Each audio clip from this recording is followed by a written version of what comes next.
I am here to tell you the secret method to guarantee that your wife or girlfriend will never, ever cheat on you. You ready? Here it is. You can't. Sure, there are steps you can take, like making sure that both of your emotional and physical needs are met and building your relationship on openness and honesty, but we're all only human and we're all capable of mistakes. No matter how healthy your relationship is, there's always a slight possibility that one of you will cheat. The best thing to do is just to not worry about it, like how you probably don't worry about, say, dying in a car accident.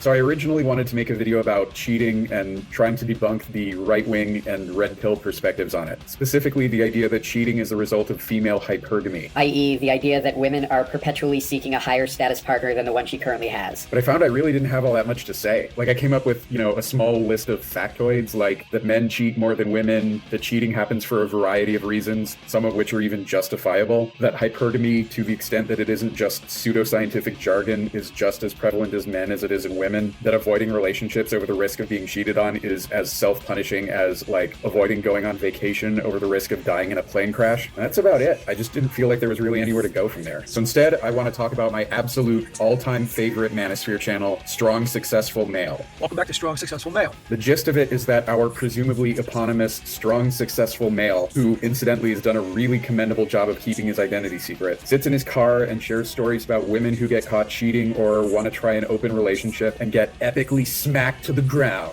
And you're going to see how he handles the situation and her whole inevitable meltdown and him kicking her to the curb like he should have. And she breaks up with him. However, you're going to see this guy has the last laugh. He kicks her to the curb. Wedding's off. I told her to get effed or I'll get a restraining order, then close the door. He's smart enough to finally kick her to the curb. And this guy handles this situation like a boss. And as you can imagine, things didn't end up too well for her. Now she's begging to come back for a second chance. And guess what? He ain't having it. I don't give her any leeway. I tell her we are done. I tell her I want her out ASAP. And you're going to see it doesn't end too well for the girl. Threw her ass right out. I think he said you got 30 seconds to get the hell out of here. Ultimately, kicked to the curb, literally out of the apartment. His girlfriend, her little thing doesn't work out. This guy busted her and it's a pretty entertaining story. You have 30 seconds to get whatever you want out of here. As of now, get the F out of my sight. Good for you. This guy makes one hell of a comeback. And as the last laugh went, just guys, this ain't now. From time he was like, no, because I'll come back eventually. What I really love about this channel is just the absolute transparency of it. If you've ever wondered what it would be like to sit undetected on a complete stranger's therapy session, this channel is probably the closest you'll ever get. Everything from the channel name to his smirking, overconfident, self-congratulatory delivery to the way he frames every story with this "all women are exactly like this" rhetoric is nothing short of a detailed map of this man's deepest anxieties and insecurities with women. Pretty much all women cheat. Not all are like that, but a lot are. And even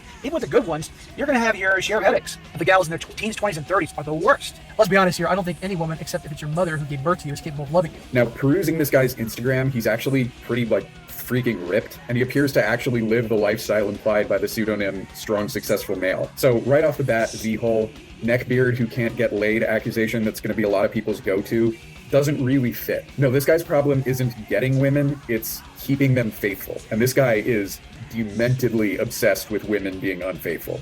Like, it probably keeps him awake at night. She admitted to cheating. She had cheated on me multiple times. My ex-wife cheated on me. She loves cheating. My wife cheated on me last night, or she was cheating on him. And she may even end up cheating on you one day. Once a cheater, always a cheater. She probably should have cheated on this guy. She was cheating on that guy. You think girls like to cheat like guys do? Cheaters are a special kind of disgusting people. My wife sucked his.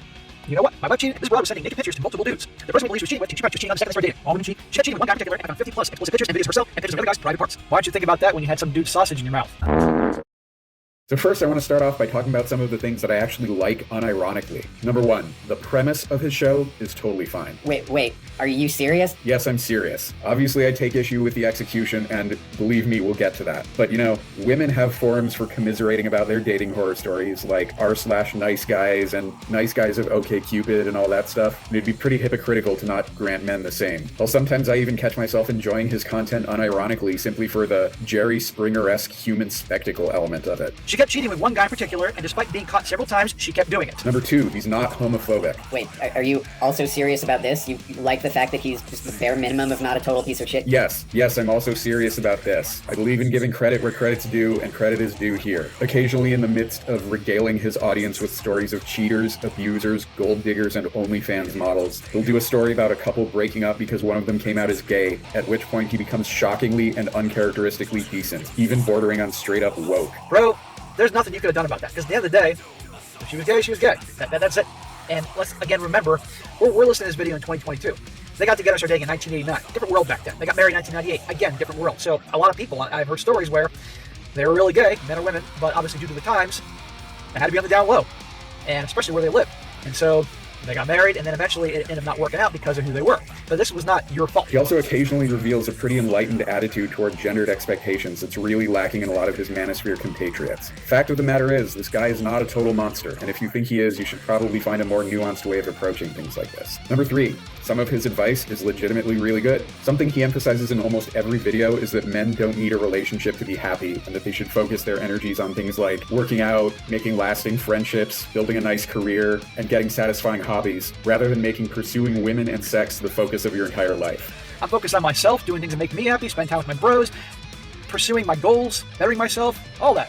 No man should be afraid to be alone and single. Believe me, alone and single is pretty freaking great. You know, it sounds like to me that you would like to have a relationship. You can have that one day, but focus on your goals and ambitions, make things happen for yourself. And let me tell you, you start making something of yourself, they'll chase after you. This is fantastic advice that all men should hear, especially those just coming into adulthood. If his channel made this the core focus, I would honestly have no problem at all recommending it, even if none of his core beliefs or values changed. I don't even necessarily object to some of his more red pill, evil woman-centered advice. You always look for red flags, you always trust your gut, listen to your gut, have the ability to stand up for yourself, and so on and so forth. There are some women out there who will abuse men and treat them horribly, and this is a reality that it's important to have a basic understanding of. All these things come together to form the impression that this guy is probably genuinely motivated by a sincere concern for men's well-being and not just a knee-jerk reaction against feminism, whether he goes about expressing that sincere concern in a productive manner or not. So now that I've painted this guy in the absolute most sympathetic light possible, let's talk about what I don't like about his channel, which is pretty simple and straightforward. Number 1, his over-the-top fixation on unfaithful, untrustworthy women is extremely unhealthy. So the first thing you'll notice when you come to this guy's channel is that he is a veritable content machine. This guy pumps out video after video every single day between all 3 of his channels, all of which are pretty much interchangeable. And even though all of it's basically ad-libbed in one start to finish take with no editing, at the end of the day,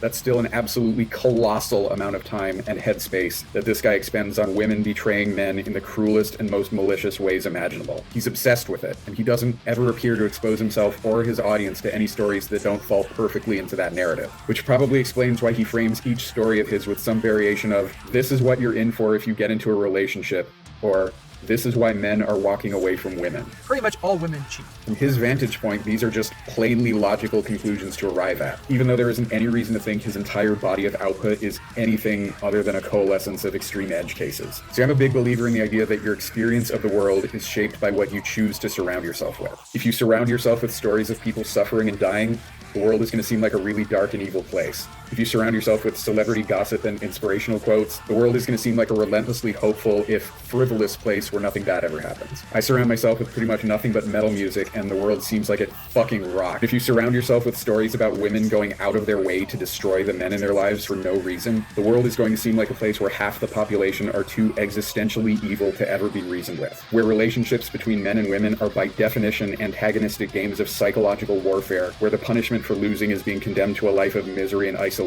Games for which the only way to win is not to play. Which brings me to my second point. Number 2, his obsession with cheating leads him to some really insane, unacceptable views on gender roles. So I said earlier that this guy isn't a total monster, and I genuinely believe that. But he does hold and espouse some beliefs that are genuinely pretty monstrous, and he does need to be called out on it. As an example, aside from the usual canards about body count, the wall, OnlyFans, etc., one idea he comes back to pretty frequently is the idea that men and women can't be platonic friends. And the answer to that question is no.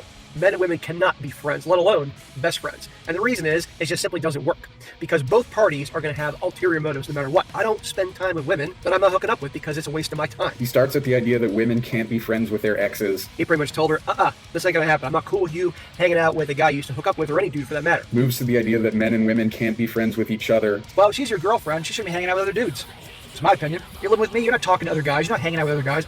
Get the fuck out. If you tell your girl that you don't want her hanging out with another dude, and she throws a tantrum and starts labeling you all these things, insecure, controlling, whatever, just say, hey, you can either choose to have that friendship with him or have a relationship with me. You're not going to have both. It's your choice. And she'll throw a tantrum and say, you're so controlling and you're so, or she'll get her act in line and be pissed off about it, but eventually you will have shown your strength. And then finally arrives at the conclusion that women shouldn't even be allowed to have friends outside a relationship. Veronica started hanging out with some new friends that I did not really approve of. Red flag. This isn't what a gal who's engaged should be behaving. Because why? Girls' nights. What happens at girls' nights? They get drunk and do stupid things. No girls' nights. No girls' weekends and all that stuff, because no good comes out of that. Lots of going to the clubs and the bars with their girlfriends. But here's a question. Why is he allowing this? Your guy, who's now your family, is number 1. not going out with Jessica and Melissa at freaking clubs or anything like that. I mean, come on here. Other times he tells women that they need to give up their hobbies and interests because they're nothing more than an opportunity to mess around with other men. So you pretty much would have to stop being a singer in the band. I wouldn't want my girl traveling about, up on stage, singing, drunk dudes hitting on her, the whole thing. It's just, I would never see you as relationship material. Not that I'd be interested. I'd have the confidence to talk to you, because a lot of guys wouldn't. I may see you and think you're hot, and I'd hook up with you if that was what I wanted to do. A relationship, no way. No offense, but no freaking way.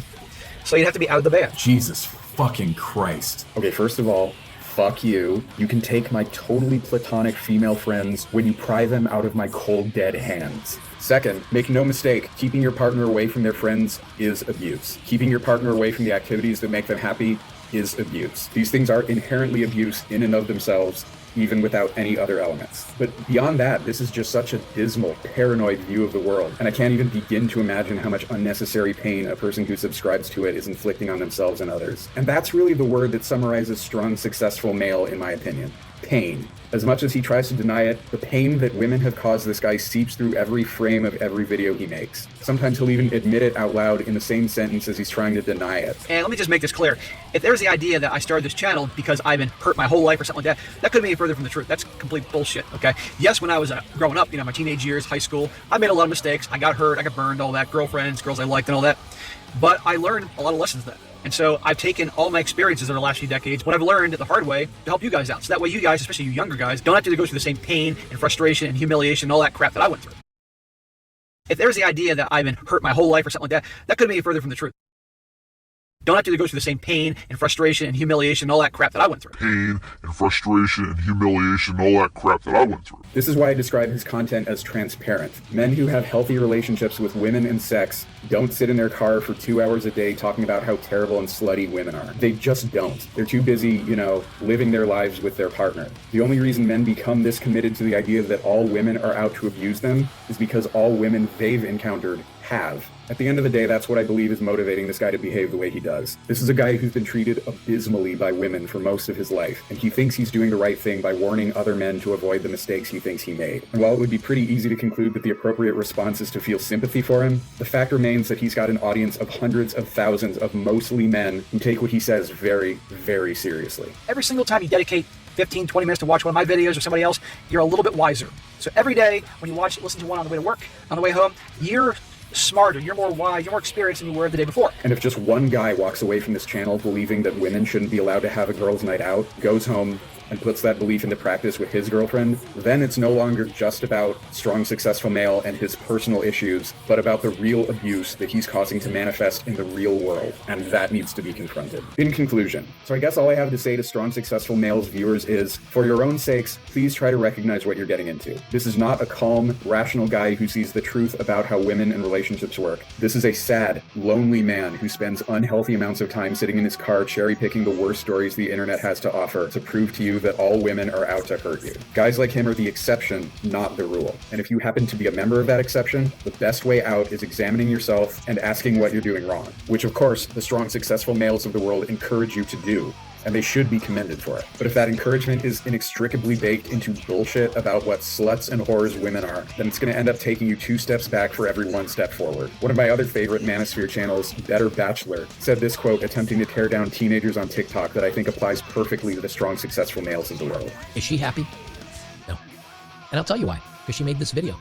One thing I learned when I got off social media is the really happy people, the people that are doing really well in life and everything's going great for them, they don't give a shit about anybody else except what's going on great in their world.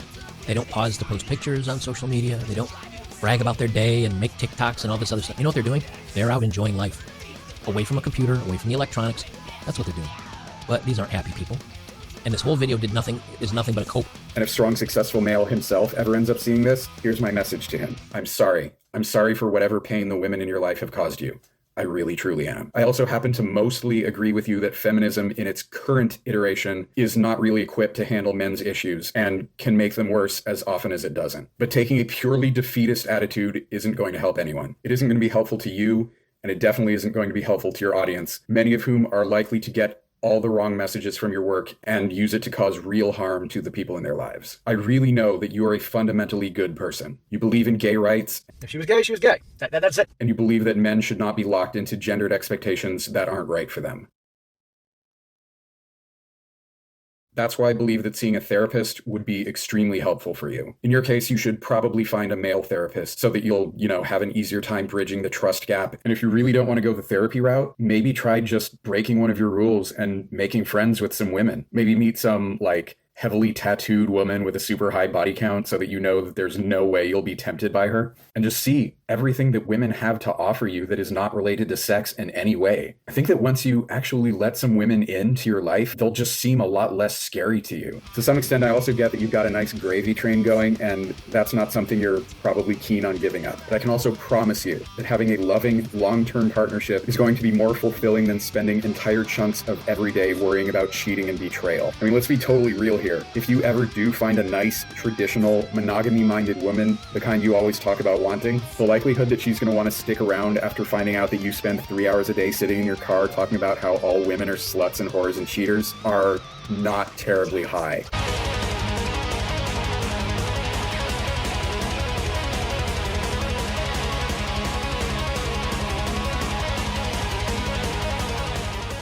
I guess it's also possible that this guy just has a gigantic cuckolding fetish. And I mean, if that's the case, live your truth, King. My wife sucked his, you know what?